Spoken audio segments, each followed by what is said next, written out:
In the Box is back here on Afro Sport TV, bigger and better. And surely I'm your host, Ayomide Shutbo, and I'm excited to be doing this with you once again. And don't forget, In the Box is where we discuss everything controversial, everything that seems to have an agenda in the world of football and even other sports as well. I mean, it's Afro Sport TV, and all we do is sports, and we have the responsibility to entertain you, and that's what we do here in the Box. And surely you can see I'm flanked by those who will join me for the program this edition. We have Ronti here, and then there's Victor. Ronti, by the way, is a common face here on the show, and then Victor is making sort of like, should I say debut or I don't know, but he makes an appearance here in the Box at this time. Guys, how you doing? Well, doing good. How you doing? Very well, really. Awesome. Yeah, you know, when the tough gets going, the going gets tough, as they say. But then we push and we move. And then, Victor, surely I want to weigh how you're doing and what has been like, you know, the recent times for you in football, in the world of sports as well. I mean, so much is happening. Barcelona, I want to talk about your team as well. I want to also talk about, you know, you saw the African Cup of Nations. It came with its thrills, and so much has been happening, really. But how are you doing? Well, I'm very well, thank you. I mean, it's great to be here. Looking forward to delivering a man of the match performance. You know, oh, really? Man of the man. We'll be watching you, right? Oh, yes, yes. He's thrown the gauntlet, and let's now go straight. Of course, as I said, In the Box is back, bigger and better, never bitter actually. Bigger and better. There's the too much to handle segment. There's a special fan segment as well. And it's just built around you enjoying, you shaping your opinions as well. That's why we're here. And we move straight into the too much to handle segment. You know what it is, and it's the Premier League. It's hot, and we've never had it like this. No, Since the early part of the last decade, we've not had the title race in the Premier League like this. You look at the table, Arsenal currently leading at this point, but then Liverpool are in and about, and so is Manchester City. In fact, at this point, Liverpool and City are, you know, sharing the same number of points in the league. And the question I really want to treat is, who do you think wins this one? And it's opinionated. It's just opinions. You don't have to, your loyalty can determine your opinion here, because I have my opinion anyway. None of these clubs are my club. Ferranti now, for instance, is a Liverpool fan, and Victor, his allegiance is in Spain and not in England particularly. But I have my opinion, but I think I want to go with Victor first, right? And what do you think? Because let's start from a neutral standpoint. I think it's easier that way because you do not support a club in England. How do you see this title race ending? Who takes the cherry at the top of the bunch? I mean, in an ideal world, one would expect club to have the perfect farewell, but that won't happen. I don't see that happening.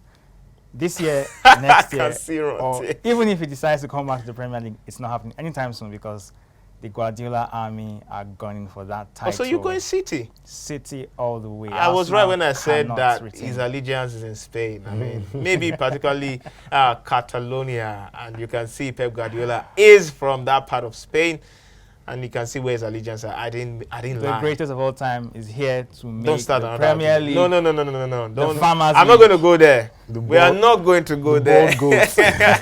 But really, I totally understand. I mean, City, they've been dominant in this league, and you know, they've won. They're going to do a quartet of Premier League titles. I mean, back to back, if they win this one. But I do feel, for the first time in about 7-8 years, that it's not going to them. And here's why. Yeah, it's not. I mean, City, when they are going to win in a vintage style, as we've seen in, you know, recent years, what they do is dominate. By now, you expect City to have about north of 85 points.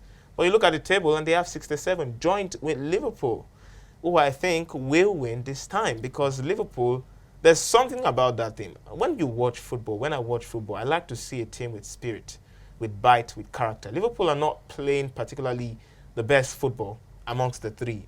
You could want to say maybe Arsenal are doing that.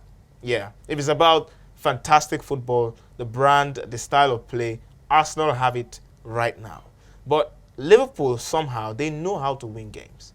They have the experience. They seem to have firepower as well. You look at the attack of Liverpool, Cody Gakpo. Maybe that's not the proper player to start with, but there's Mohamed Salah, the obvious pick. Yeah, there's also Luis Diaz. I mean, you can mention the names, Ranti. I'm sure you also believe that Liverpool will win this time. For my belief, I love to take things from a point of view whereby I see what the outsiders are doing. And for me, the only threat I have in this three-horse race is Arsenal. You have? Yeah. Are you in the race? Yeah. Is Ranti in the race or Liverpool? Yeah, I see what you did there. How about the insiders? Well, for me, insiders for me, Liverpool, they have a very good chance of winning because for some reason they've ridden the tide during the injury issues they had during the beginning of the season, losing Salah for about two months during the season, and they still found a way to Win be games. at the peak. Aside that, this is a team that is more or less refurbishing itself, having to do it with 4 or 5 midfielders and coming in with 3 or 4 midfielders, and it just looks like they were in sync from day one. Going back to my point from looking at it from like an outsider, Man City, who are meant to be the guys are meant to be looking out for, they seem like the weakest team right now. This is the weakest I've seen Man City. Honestly, I agree with That's you. a bold absolutely. assessment. Yeah, It is, but it's true to some extent. I mean, we have 2 people saying it already. I've always known the Man City to be a team whereby if there's one player out, there's another player ready to pick up wherever that player dropped off from, and it's not the situation right now. For instance, you can go to their left wing. There's a Grealish and Doku. We don't know who is a better player. We don't know who's going to be on form at a particular period. Going to the right wing is obvious. Foden has owned that position. Bernardo Silva has been the go-to guy, and kudos to him.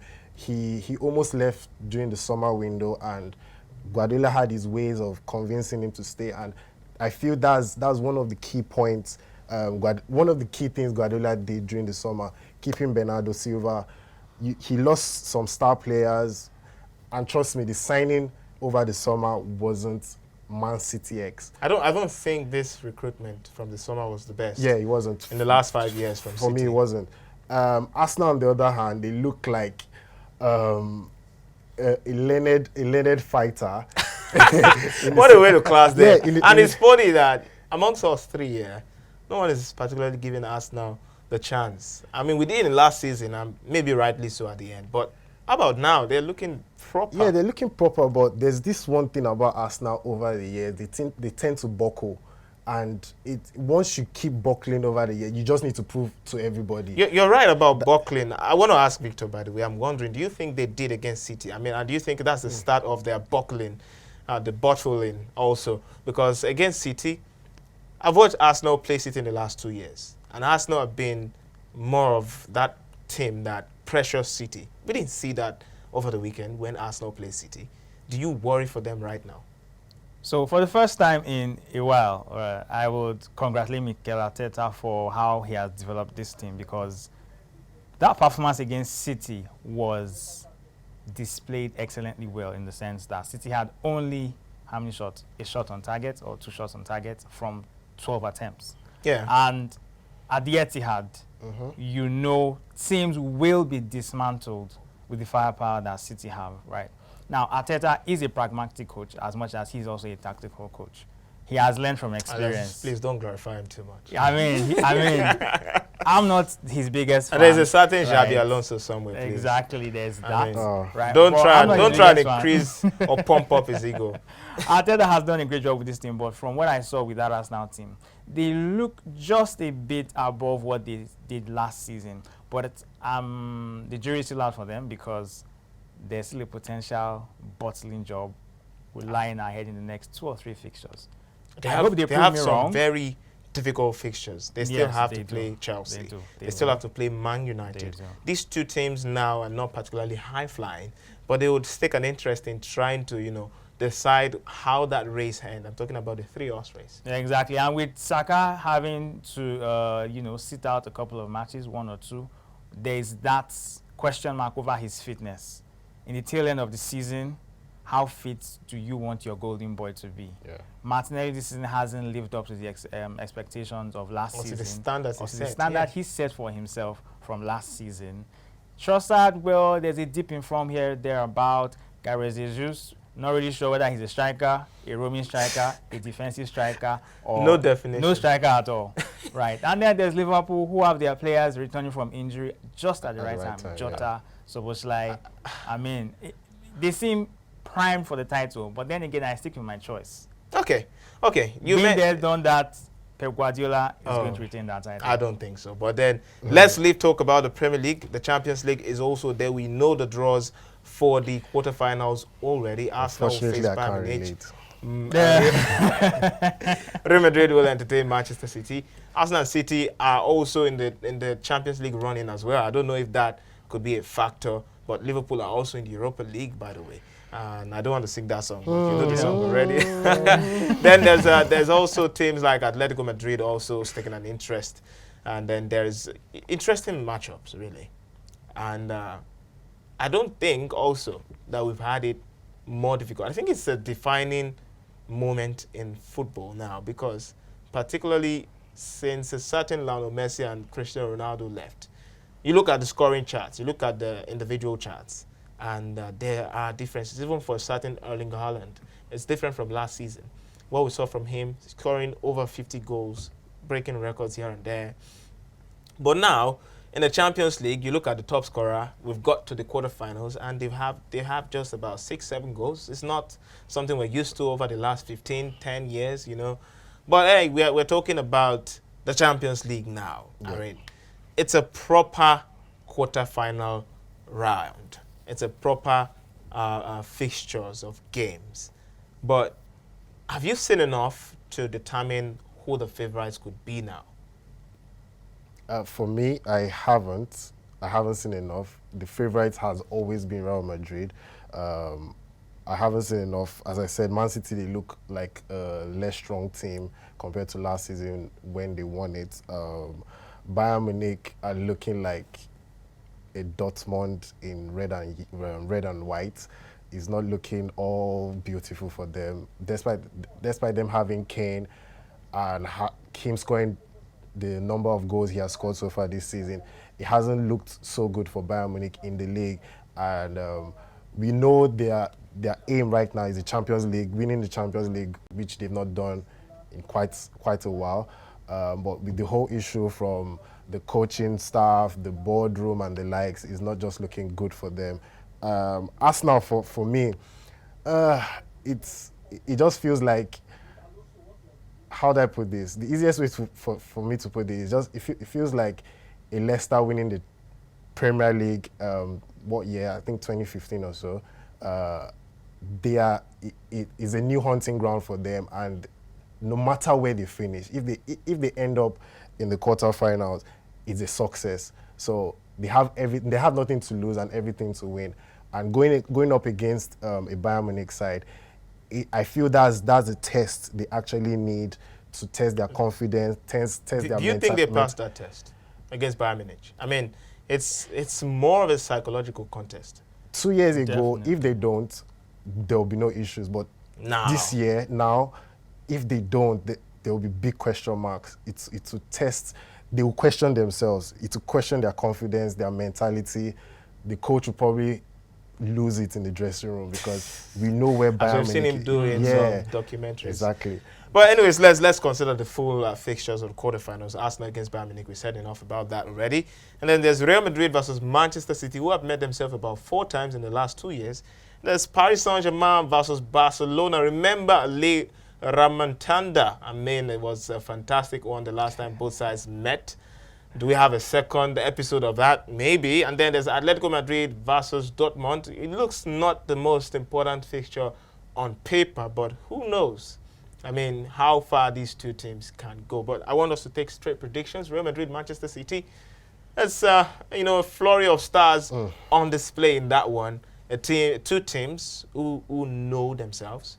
2 teams who are really familiar. 2 coaches who are probably the best in football now, without any argument. And Jude Bellingham is also a thing as well. I mean, it's been the glitter arty of the Santiago Bernabeu this time around, this season. I mean, also with Manchester City, they won what their heart was so longing for in the last 10 years, right? But then they finally got what they want last year. Do you think they can do back-to-back as they've done in the Premier League? I mean, what do you guys think about it? What's your thoughts? So, City, Real Madrid, they cancel each other out, yeah? It's going to be a close affair, in my opinion, because, I mean, the quality is there. But City take it. City would use the experience from last season and the advantage they got as a result of playing Madrid off the park in the previous encounter to take this. Because now this Madrid is different from that Madrid. Not so much difference, but in terms of playing style, in terms of where their approaches to different matches, City take it. I feel and I believe Dortmund will triumph over Atletico Madrid, as insignificant as that fixture might be compared to the others. Who says so? You say so. I didn't. In terms of quality, those two really look like children amongst adults. No offense, but it's really but we still have a proper quarterfinal. Definitely. But I feel Dortmund might just find a way to turn up. They haven't shown the best of forms in this year's Champions League, but they just might turn up against Atletico Madrid. Now, PSG, Barcelona, well, PSG tends to do a bottle job. Okay. From the round of almost every quarterfinal. Oh, exactly. But you know, I think what makes this pretty much uncertain is the future of Kylian Mbappe. Definitely. I mean, yes. it's going to be a talking point going into that fixture, isn't it? Yeah. And I feel it will work against them because that will be too much of a distraction given the type of fixture it is. Barcelona are not in the best of places with the financial debt, financial difficulties. Yeah, they're not the best of places. But on the flip side, Ronti, Xavi Hernandez has announced that he will leave at the end of the season. This sort of lifts some form of pressure, if you may, from the team, maybe from Xavi. I mean, the expectations are toned down already. Well, obviously, he wants to leave, but the question is, do the club want him to leave? That I don't feel, because as Victor has said, they don't have the financial capacity to probably get another coach, sign the players they want. And this is Xavi's someone who has a good knowledge of imbibing the youth, the guys from the youth system into the first team, which he has done a couple of times this season. Not a couple of times, almost every week. Yeah, successfully. Almost every week we've seen a young star from the La Masia Academy. He's not just bringing them just to play, they are excelling. And that's something you want from your coach, especially when you're having these financial questions hovering around your head. Him wanting to leave, as you said, definitely it gives a lift to the confidence in the team. The players would love to play for him, given the fact that his first 2 seasons or so, his first season, he brought the trophy, the La Liga trophy to the club. And they were absolutely adored because he was a fantastic player. He's a legend of the club. So, trust me, in my opinion, he needs to stay. They need to convince him to stay. He's the best guy for the job right now. Okay, another man, we're moving away from the Champions League and talk about it now. Another man whose future is uncertain is Victor Osimhen. I mean, he's a CAF African Player of the Year. And we remember what he did at the African Cup of Nations, just 1 goal to boast about, and came in the first game as well. And since then, I mean, even for Napoli this season, he's not had the best of times. Napoli, by the way, have had to change 3 managers. But Victor Osimhen has become a media subject. Where do you think this guy should end up come the summer? 1 word, Arsenal. Okay. He will thrive. He will score goals. And why is that? Feed off the quality of Odegaard, Saka, Martinelli, Trossard. Osimhen gives you more than just goals. He gives you the work rates. You know what you get. But you know, I absolutely agree with that. Right? No, maybe not with the move to Arsenal. But you see, I have no particular preference for where he should end up. But I feel that, is he the finished article yet? Because you have to consider the amount of money we'll go for. We're talking in excess of 100 million euros in any case. Yes. because we know that the club president is a tough negotiator. He would not let him go for little money. Exactly. He would not let him go for cheap. He just signed a contract last season, I guess. That's another factor. And from what I've seen, I think there are some aspects of his game that is still raw. And I think for this reason, despite all the controversy, I know this is controversial, but despite all the controversy, I think Victor Osimhen should stay in Napoli. Wow. Yeah. Why not stay and develop your game So much, the question much is, more? what are the options? First, during the summer, Chelsea were all over him. Arsenal wanted him. Chelsea, no way, no way. Real Madrid, there was rumors of Real Madrid wanting him and the like, but Maybe Man United too. yeah, but the question is, what are the options? Okay, Chelsea, Man United, Arsenal, Real Madrid, PSG. I don't see an Osimhen going to a team that is not in the Champions League, though. So That's the first thing, that eliminates yes. Chelsea and probably Man United. PSG seems like Are you saying Man United will not be in the Champions League? probably. I mean, the old Probably. English boys, retired English boys. Old English boys. Why are you like this? I mean, So as I was saying, probably Real Madrid is looking like a no-no. They have the likes of Mbappe. They are going to get the likes of Mbappe, Vinicius Junior, Endrick, Rodrigo. That's filled up already. We don't even want to talk about Yeah, the let's cancel quality in that Real Madrid. Arsenal seems like the best place to be exactly. because there you can grow. Mm. Yeah, Are you sure? Yeah, He will grow you're under joining the a young genius team. of Mikel You're joining a Arteta. young Please stop team. that. Stop that. You're joining a young team at 25, and it just seems like almost the perfect fit compared to the rest. The perfect fit should have been Chelsea because they don't have an He'll lead the attack yeah, properly. they Chelsea don't and have an Ishama, out-and-out striker. they I don't even can't call know Jackson that. Where they are heading. So the best bet for me, either Chelsea or Arsenal. Staying in Napoli. London. Staying in Napoli. You should guys be a know what no-no. London is all about and the pressure that will Yeah, come. well, I'm not against him, getting a big move. I just feel I feel he could ride the pressure. He's someone that has shown the confidence off and on the pitch.